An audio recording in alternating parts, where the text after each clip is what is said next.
Okay, welcome class. So this is the continuation for the video discussion for chapter 1. Okay, so this is part 3. Now, I have here i-refresh natin yung mga na-take natin sa sa video number 1 natin. Pero part 2 na yun siya. So this is part 3. Okay, so we will just summarize kung anong na-take up natin nung nauna. We tackled about acids. So sabi natin, our acids taste sour and they conduct electricity. So pwedeng dumaloy ang electricity sa acids natin. They are corrosive. When you say corrosive, may ability sila to damage material such as polyester. Pwede ring madamage ang skin ng human and other living organisms. Okay, some acids react strongly with metals. So, usually, earth metals and alkali metals ang included dito.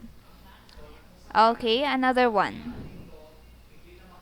So, your acids also produces your hydronium ion or simply hydrogen ion when it comes contact with water, and the acid turns blue litmus paper into red.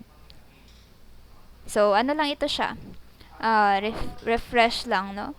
So, ito examples natin ng mga chemicals containing acids. Okay? So, you just read this. Yan, example natin. Next, your acids react with certain metals to produce hydrogen gas. Okay, so sabi nga natin, when your acid is added to metal, magproproduce siya ng salt and hydrogen gas. So, for example, the metal calcium. Okay, add mo ang calcium into hydrochloric acid, you will produce the salt calcium chloride. So, salt siya. Combination ng acid and metal. And, makakaproduce ka rin ng hydrogen gas. Okay? Another example of a metal added to an acid is your aluminum. Okay? Kapag inad mo ang aluminum into your nitric acid, so ang mapoproduce mo is aluminum nitrate. So, ito na ang salt mo. Combination ng acid and metal. And then, another product will be 3 molecules of hydrogen atom. Okay. Second, your acids react with carbonates to produce carbon dioxide gas. So, ito na yung example natin. Kasi, di ba, may binigay doon sa first part na properties ng acid. So, walang sample kasi na binigay doon, di ba? So, dito pala, nakalagay yung examples niya sa ating part 3 PowerPoint. So, nilagyan ko pala. I forgot na meron. So, ayan. Example natin dito, di ba sinabi ko, carbonates, these are any compound containing the ion carbonate or CO3. Kung may charge pa siya, negative 2. So, for example here, we have carbonic acid. So, magpuproduce ka ng water and carbon dioxide. Now, if you added hydrochloric acid, which is a strong acid, into sodium carbonate, okay, so ano ang final product mo? You will produce sodium chloride. Yan na yung ionic compound natin, the sodium chloride. So, meaning, ionic compound, kapag sinabi mong ionic compound, that is a salt. Nakuha? So, tandaan natin. Kapag ionic compound, ang tinutukoy niyo dyan is yung salt na na-form from the combination of your strong acid and a base. Okay? So, when you add acids to carbonate or carbonate compounds, you can produce, ayan so sabi niya water. You have a molecule of water here and carbon dioxide. So, ito sila class, binigyan ko lang kayo dito ng example ng mga chemical reactions na showing this statement. Okay, another example natin, sulfuric acid i-add mo siya ngayon sa magnesium carbonate. So, anong mangyayari? Makaka-form ka ng magnesium sulfate, the ionic compound, water molecule, and carbon dioxide. So, kapag in-add mo ang acids to carbonates, always ka talagang magkakaroon ng products such as carbon dioxide, water, and ionic compound. Okay? Eto. So, how do you name the acids?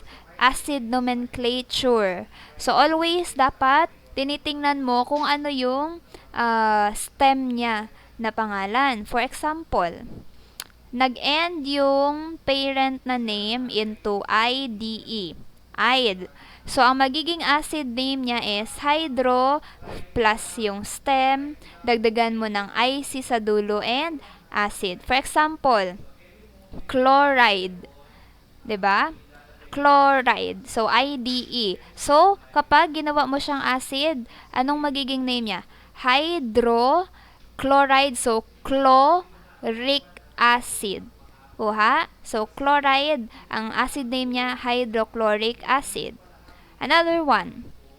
How about ATE? Kapag nag-end yung parent name sa ATE. So, for example natin dyan, acetate. Acetate ion. So, ATE ang dulo niya, di ba? So, kapag ginawa mo siyang acid, so, palitan mo lang yung end niya ng IC acid. So, since acetate, acetic acid. Okay? Another one example. Paano kapag nag-end yung parent name into ITE? So, for example natin dyan, nitrite. Diba? Nitrite. So, ITE ang dulo. So, papalitan mo lang yung ITE ng OUS. So, magiging nitrous acid. Akuha. So, this is how you will name your acid, yung mga na-form na acid. Okay? So, that's for the naming. So, ito siya lang, para maalala nyo lang ulit. Kasi, included na yung naming of acids and bases doon sa organic chemistry. So, para maalala nyo, baka nakalimutan na kung paano mag-name ng acids and bases. Okay? So, tapos na tayo sa acids. Let's go with bases. Again, they feel slippery. They taste bitter. Corrosive din sila, lalong-lalo na kapag strong base, no? So, hindi lang acid ang harmful, pati strong bases. Okay, your bases are capable of liberating hydroxide ions or OH ions in water solution. And followed by, your bases do not react with metals. Compared sa acids natin, di ba? Kanina, they are able to react with metals, di ba? Yan, no? Earth and earth alkali metals. Pero ang bases natin, they are not able to react with your metals. Your bases are substances that can accept hydrogen ions and they can turn red litmus paper to blue. Okay. So, bases give soaps, ammonia, and many other cleaning products. So, ito yung mga use ng bases natin. Baka magtanong kayo, ma'am, para saan po yung mga base? So, yan sila ang ginagamit usually to produce soap. Okay? And yung mga bleach. Ayan, nandito nga ang Tide, So, mga Zonrox, yan. Meron pang... So, ito, mga American brand ata itong nasa picture. So, Tide lang yung kilala natin dito. Or ginagamit ng mga, commonly dito sa Philippines. Okay, next. The hydroxide ions interact strongly with certain substances such as dirt and grease. Okay? And another random fact, your blood is actually a basic solution. More on, no? Medyo mas malapit siya sa pagiging basic, yung ating blood. So, 7 point something yung pH level ng ating blood. Okay. So, bases react with acids to produce salt and water. So, as you can see here, ayan siya. Base plus acid equals salt plus water. Example natin is hydrochloric acid combined with your they call this base, which is the zinc hydroxide. Now, by combining these two, yung zinc mo at saka yung chlorine mo galing sa sa hydrochloric acid, magko-combine sila. So magiging ZnCl2 or zinc chloride. So ito yung na-form na salt. Okay? And then the hydrogen from the hydrochloric acid will combine with the OH of or hydroxide ion ng inyong zinc hydroxide, forming water molecule. Two molecules of water. Okay? So, kapag nag-react ang acid into with a base, it will always form a salt and a water. Okay, next. Acid-base definitions. Definition number 1. O sige, ito, tapos na natin ito. So, na-take out na natin ito before. Ayan, nagbigay lang siya ng examples dito, pero most likely pareho lang yung examples niya sa dati class. So, skip na natin yan. Pareho lang yung nakalagay, no, doon sa binigay ko nung unang PowerPoint. Okay, si Lewis. Ayan. So, na-take out na natin this one, electron pair of the new. Okay. Ionization of water. Tapos na. O sige, ito. I-take up natin ito. The pH scale. So, baka nakalimutan na kung ano ang pH scale. Your pH scale is a way of expressing the strength of acids and bases. Ginagamit natin yung pH scale para malocate mo doon sa scale kung ano yung level ng acidity or basicity ng inyong base and what do you call this? Base and acids. Instead of using very small numbers, we just use the negative power of 10 on the molarity of the hydrogen or hydroxide ion. So, ito yung kanyang range. For example, ang 7 natin, yan ang neutral. So, nandyan yung pure water. Ang pure water ninyo is very neutral. Okay? Above the water, so medyo basic ang blood. And ang milk naman natin is slightly acidic kasi below 7 siya. So, any pH level that is either, they call this, under 7 will be considered as acidic and over 7 will be considered as basic. Uha. Ayan. Okay. So, kapag sinabi mong strength ng acid and bases, ito yung strength nila in forming hydrogen ions and hydroxide ion. Okay? Iba kasi ang meaning ng concentration at saka strength. When you say concentration, gaano karaming acid ang present sa solution. Gaano karami, ilang ml ang nilagay mo na acid sa solution. Pero, kapag sinabi mong strength, ito yung strength nila to ionize. Okay? To separate. When you say strength of acids, gaano sila kalakas mag-form ng hydrogen ions in a water solution. Gaano kalakas ang base in forming hydroxide ions in a solution. So, strength. Okay? Yan yung minimin niya sa strength. Okay. Now, ito yung focus natin today, acid-base properties of salts. Kilalanin natin kung ano yung iba't ibang pangalan ng salts na na-form when your acids react with your base. Okay. When you say salt, it is an ionic compound formed by the reaction between an acid and a base. Ano ba ang ionic compound? Okay, itong mga ionic compound class, they are formed, okay, when an atom or atoms gain or lose electrons. So, in this case, yung mga atom na nagigain and lose ng electrons, yan yung acid and base natin. If your acid and base gains or loses electrons, then a salt is formed. Yan. So, a reaction between an acid and a base is called neutralization. Okay? Na-neutralize, meaning,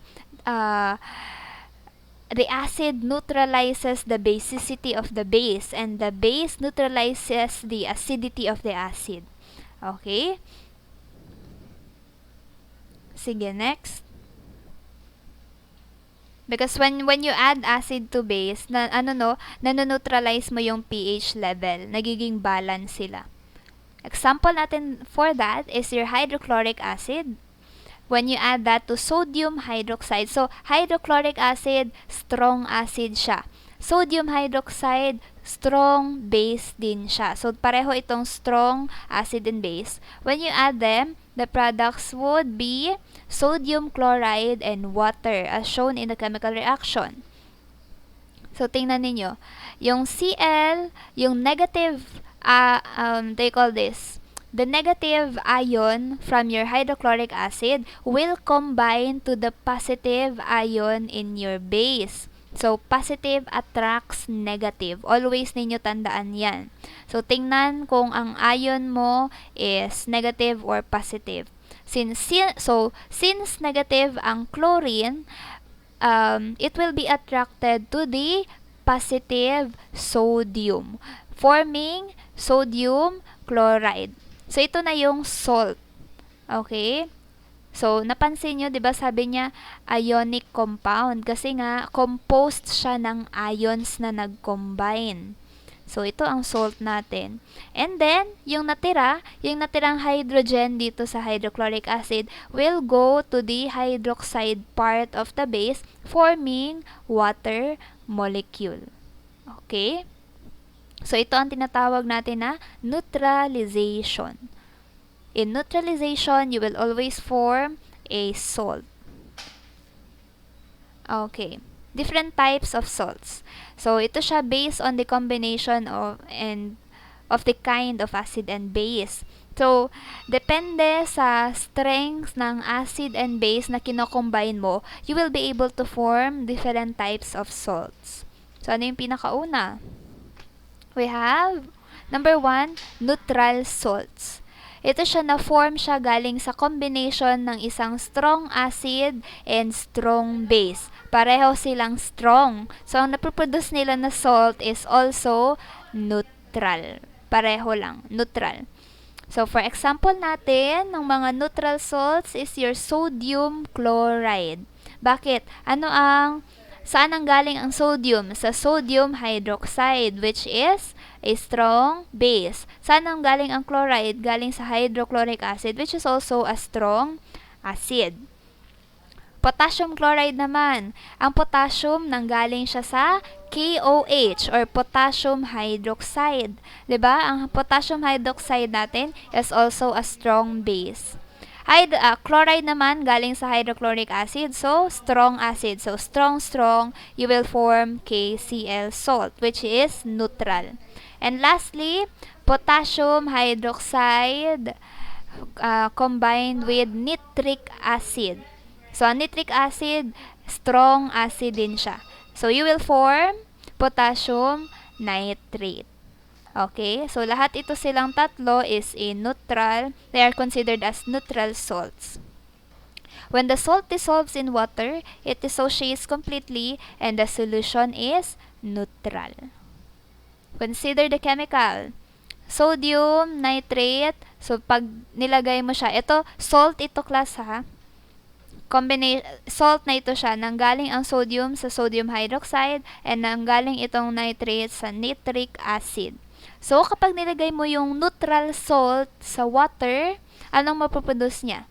Sodium ion and nitrate ion. So, positive and negative. The hydrated sodium ion neither donates nor accepts hydrogen ion. So, hindi siya attracted into hydrogen ions.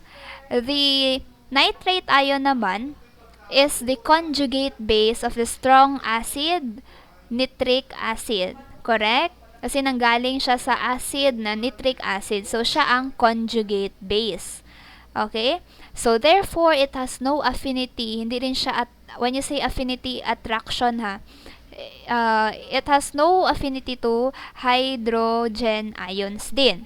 Now, consequently, a solution containing sodium and nitrate ions is neutral. Ang pH nila talaga is 7. Okay? So, always tandaan na kapag salts containing an alkali metal ion like sodium ion or alkaline earth metal like metal ion except your beryllium and the conjugate base as a strong acid, either Cl, bromine, or nitrate do not undergo hydrolysis and their solutions are also neutral. Sige, isa-isahin natin ha. Sabi niya, kapag ang salt daw nagko-contain ng alkali metal ions. So, ano yung mga alkali metal ions natin? Ito sila. We have your sodium, your lithium, potassium, rubidium, cesium, and francium. Yan sila, yung mga nasa 1A na group sa periodic table ninyo. Yung pinakaunang line, pababa. And then, sabi niya, or alkaline earth metal ions, yung susunod no, the next line, alkaline earth metal ions such as your magnesium, calcium, strontium, barium, and radium. Ayan, so kapag ang mga salts daw nagko-contain yan, they will not undergo hydrolysis. And kapag na-combine pa sila sa conjugate base naman of a strong acid such as your chlorine, bromine, and nitrate, they will not undergo hydrolysis. So, ano ba yung hydrolysis? Breaking down ng isang compound due to the reaction with water. For example, ito siya. Hydrolysis, itong reaction na ito. Bakit? Kasi pag-add mo ng sodium nitrate sa water, naghiwalay, na breakdown itong compound na ito into simple ions. So, yan ang hydrolysis. You are breaking down compounds with the use of water. Okay? So, if ang mga salt daw, nagko-contain nitong alkali metal and alkaline earth metals, tsaka conjugate base ng mga strong acids like your chlorine, bromine, and nitrate, hindi sila mag-undergo ng hydrolysis. So, meaning, the solution will become neutral. Okay? So, yan ang neutral salts natin. Okay, number 2, acidic salt. Okay? So, we're going to continue. So, I just had my water break class. Okay, let's continue with the acidic salt. Ayan. So, your acidic salt is a salt produced when your strong acid reacts with a weak base. So, dito class, tingnan nyo lang no, kung sino yung mas malakas sa dalawa. If mas malakas ang acid, okay, sa dalawang nag-react na acids and bases, kung sino yung mas malakas, yun ang magiging property ng salt ninyo. So, kapag nag-add ka ng strong acid sa weak base, sino ang mas malakas? Diba yung acid? So, meaning, ang salt na mapaform niya is acidic. Okay? So, yun lang ang tandaan ninyo dito. For example, ammonium chloride. Saan nanggaling ang ammonium? Sino ang conjugate base ng ammonium? Diba? Si ammonia. So, anong base si ammonia? It is a weak base. Now, ang kalaban niya is chloride. Ano ang conjugate conjugate acid ng chloride? Diba? Hydrochloric acid. So, meaning, sino ang nanalo sa dalawa? Yung weak base or yung strong acid? Yung strong acid. Kaya acidic salt ang inyong ammonium chloride. Another example is your ammonium nitrate. Sino ang conjugate base nitong ammonium? Diba? Si ammonia. Weak base pa rin siya. How about this one, nitrate? Sino ang conjugate acid ng nitrate? Diba? Sino? Nitric acid. So, meaning, diba, ang nitric acid natin is also a strong acid. So, sino ang nanalo sa dalawa? Siyempre, yung strong acid. So, your ammonium nitrate is also an acidic salt. Okay? So, i-explain natin why. When the salt dissolves in water, it dissociates, meaning nag-separate yung inyong compound completely, and the solution becomes acid. How? For example, we have here ammonium chloride. Nilagay mo siya sa tubig. So, nag-undergo siya ng hydrolysis. Itong salt na ammonium chloride, kapag nilagay mo siya sa water, magkakaroon ng hydrolysis or breakdown of bigger molecules into smaller molecules with the use of water. So, ano ang na-form ngayon? Ammonium ion and chloride or chlorine ion. Ayan siya, oh. So, since your Cl ion has no affinity to H ions, okay, or to hydrogen ions. So, and then the ammonium ion is the weak conjugate acid of your weak base, NH3. And mag-ionize yung inyong ammonium sa water. So, anong mangyayari? Magfo-form siya ng weak base and hydrogen ion. So, ano ang na-form doon? Maraming na-form na hydrogen ion. So, since the reaction produces hydrogen ions, the pH of the solution decreases and becomes less than pH of 7, which makes the solution acidic. Yan ha. So, tandaan natin ha. Yung Cl natin, wala siyang affinity sa hydrogen ions.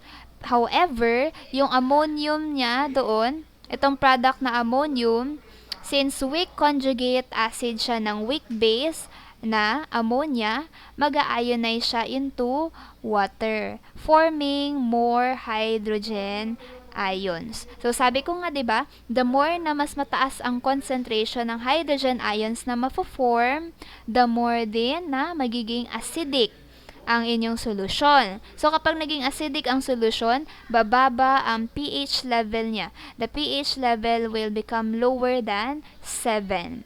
And this makes the solution acidic. So, ito lang yung explanation. Pero actually, makita mo na, sa salt pa lang mismo, tingnan mo yung parent nila na acid and base. Doon pa lang malaman mo na kung magiging acidic or basic yung inyong salt. Okay? Another one. So, punta na tayo sa type 3, which is the basic salts. Dito, ang ginamit mo, nag-add ka ng strong base, sa weak acid naman baliktad. So, syempre, sino ang mas malakas? Yung strong base. Kaya, ang product dito is a basic salt. For example, potassium and nitrite. So, sino ang potassium natin nanggaling siya sa strong base na potassium hydroxide. Okay? So, okay. So, nagre-record na ba? Parang na-pause ata siya, class. Okay, it's recording.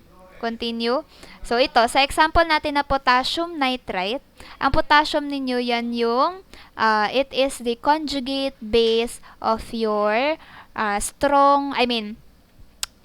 the conjugate acid of the strong base, potassium hydroxide. Nakuha, nanggaling siya sa strong base na KOH. And then, ang nitrite naman ninyo, nanggaling siya sa weak acid na nitrous. Baka malito kayo ha sa nitrite at nitrate. Ang nitrite natin, NO2. Ang nitrate, NO3. Ang acid ng nitrite is, ang acid version niya is nitrous acid, which is considered a weak acid. Weak ang nitrous acid. Iba naman yung nitric acid. Kasi ang nitric acid natin, strong acid yan siya. Yan yung version or acid version ng nitrate, NO3. Basta NO3, nitrate yan siya, ang acid niya, nitric acid. Basta NO2, nitrite yan, ang weak acid niya is nitrous. So, saan ang nanalo? Ang potassium o nagaling sa strong base o ang nitrite na nanggaling sa weak acid? Syempre, nanalo ang potassium kasi nga strong base siya. So, meaning itong salt na potassium nitrite, it is a basic salt. Okay? Sige, another example is your sodium acetate. Your sodium is the conjugate acid of strong base sodium hydroxide. Nanggaling siya sa malakas na base, which is the sodium hydroxide. On the other hand, your acetate, this is the conjugate base of what? A weak acid called acetic acid. So, saan ang nanalo? Ang strong base na sodium hydroxide or ang weak acid na acetic acid? So, 'di ba? Mas nanalo pa rin yung base. So, meaning this sodium acetate salt is a basic salt. Okay? Yan o. When the salt dissolves in water, it ionizes completely and the solution becomes basic. For example, dissociation ng sodium acetate sa water. So, your sodium acetate is a salt.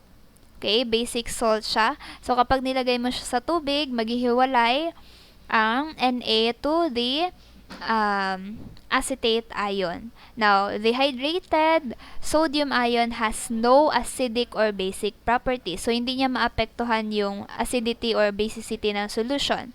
On the other hand, the acetate ion, di ba, siya ang conjugate base ng weak acid na acetic acid. So, therefore, meron siyang affinity for hydrogen ions. So, mag-undergo ng hydrolysis itong acetate ion natin. So, kapag when the acetate ion will come in contact with water molecules, magfo-form siya ng isang weak acid and hydroxide ion. So, naka-form siya ng, since basic ito, basic salt ang inyong acetate or they call this sodium acetate. Okay, since basic siya, kapag nilagay mo siya sa tubig, magfo-form siya ng maraming hydroxide ion. So, sabi ko nga, mas mataas na concentration ng hydroxide ions in a solution, the more the solution will become basic. So, ang pH level niya will be more than 7. Okay?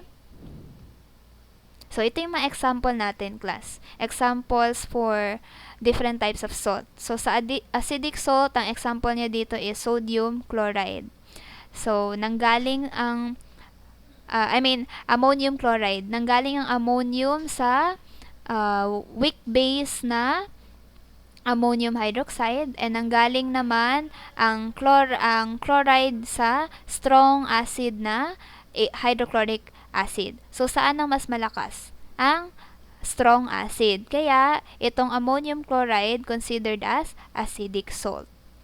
So, meaning, mas maraming na-produce na, they call this, na hydrogen ions dito. Kapag nilagay mo yung salt sa tubig, makakaproduce ng maraming hydrogen ions, making the solution acidic. So, this one is an acidic salt.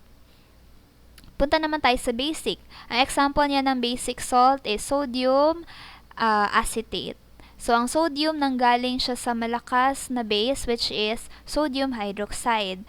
Ang acetic or acetate ion naman natin, nanggaling siya sa weak acid na acetic acid. So, sino ang nanalo sa dalawa? Siyempre, yung strong base. Meaning, kapag nilagay mo sa water solution ang sodium acetate na salt, mas maraming mapuproduce na hydroxide ions. So, since mas maraming hydroxide ions, magiging basic yung solution. That's why sodium acetate is a basic salt. Okay. Neutral naman, walang nanalo dito. Wala ring natalo kasi nga pantay sila ng parent na pinanggalingan. Parehong malakas na base, parehong malakas na acid. So, the resulting amount of hydroxide ion and hydroxide ion and hydrogen ions will be equal. Kaya, ang solution nagiging neutral. Kaya, this example, sodium chloride is a neutral salt. Okay? Okay, we have the fourth type of salt. So, yun ang pinag-usapan natin. Always merong strong. Always may nananalo, di ba? Paano naman kung pareho silang weak? So, anong tawag mo sa mga salts na ganito? Okay? Salts in which both the cation and the anion or anion hydrolyze. Pareho. For example, for salts, these are salts produced from a weak acid added to a weak base. Both the cation and the anion hydrolyze. Ayan o. So, nilagay ko dito, hydrolysis, this is the breakdown of a compound due to the reaction with water. So, ito yung hydrolysis nangyayari. Diba? Magka-connect pa yung compound mo. Sisingit yung tubig sa gitna, mapuputol yung inyong compound. Maghihiwalay sila. So, yan ang example ng hydrolysis. Now, okay, however, whether a solution containing such a salt is acidic, basic, or neutral depends on the relative strengths of the weak acid and the weak base. So, kapag pinaghalo mo ang weak acid at ang weak base, hindi mo masyado, hindi mo makikita, kung hindi mo kinompute, hindi mo makikita kung magiging acidic ba siya ang kinalabasan nung paghalo mo ng weak acid and weak base or magiging basic siya or neutral. Kasi kailangan mo pa siyang i-compute. For example, ito Ito ang listahan natin ng strengths ng base and acids. Okay? So, nabigay ko na pala. Nandito na pala Ayan na. So, tingnan nyo na lang itong chart na ito. Okay, anyway. So, we can consider situations for making qualitative prediction. Hindi mo masasabi agad na magiging acidic yung in-add mo na weak acid and weak base, magiging basic ba siya or neutral. Kasi nga, may solution ka pa. So, predictions lang ang magagawa mo. For example, the first one, ionization constant of base is greater than ionization constant of acid. Tandaan, ang K natin, ay ibig sabihin niyan, ionization constant. So, if the ionization constant of a base for the anion is greater than the ionization constant of A or of acid for the cation, then the solution must be basic because the anion will hydrolyze to a greater extent than the cation. At the equilibrium, there will be more hydroxide ions than hydrogen ions. So, ang tingnan mo dito, kung nag-add ka ng weak acid and weak base, ang titingnan mo, sino ang may mas mataas na ionization constant. Okay? If mas mataas ang ionization constant nito ng base na inad mo, so meaning magiging basic yung inyong solution. Kasi nga, mas maraming, since mataas ang ionization constant ng base, mas marami siyang maproproduce na hydroxide ions compared sa hydrogen ions. And the more hydrogen ions makes the solution more basic. So, baka magtaka kayo, ma'am, saan namin makuha yung value ng ionization constant? Meron na yan siya, binibigay na sa inyo kapag, for example, sa quiz natin. So, ibibigay ko ng ionization constant ng mga weak base and weak acid. So, i-compute nyo na lang siya after.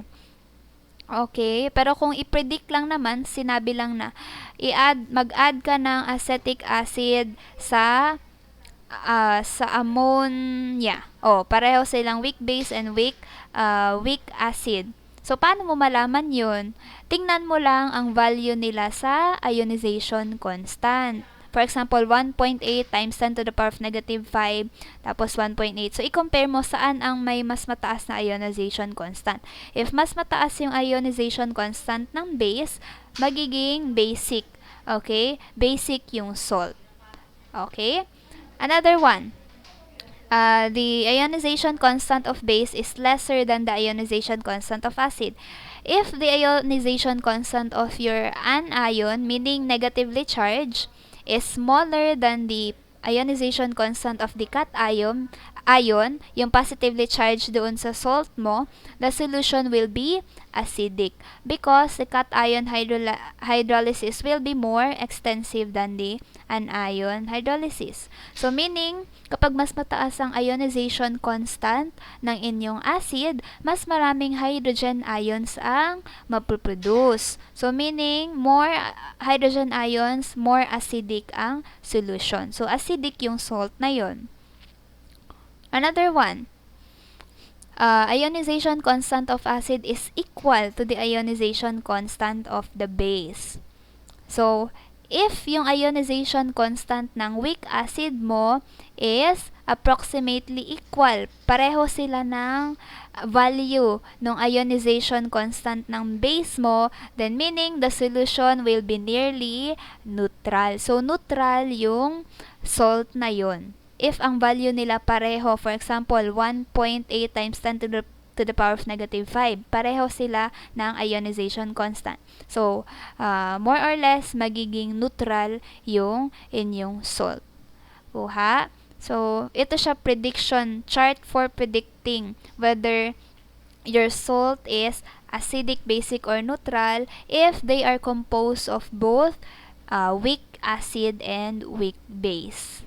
Okay? So, that's the end for the properties of your salt. Okay? So, I hope naintindihan. Later on, for the next video, we will be talking about the computation of pH and pOH and computation of your buffers. So, thank you for watching. And don't forget to take down notes. Kasi kasali sa quiz ninyo yung mga terms na binabanggit ko. Okay? Thank you, class. Goodbye.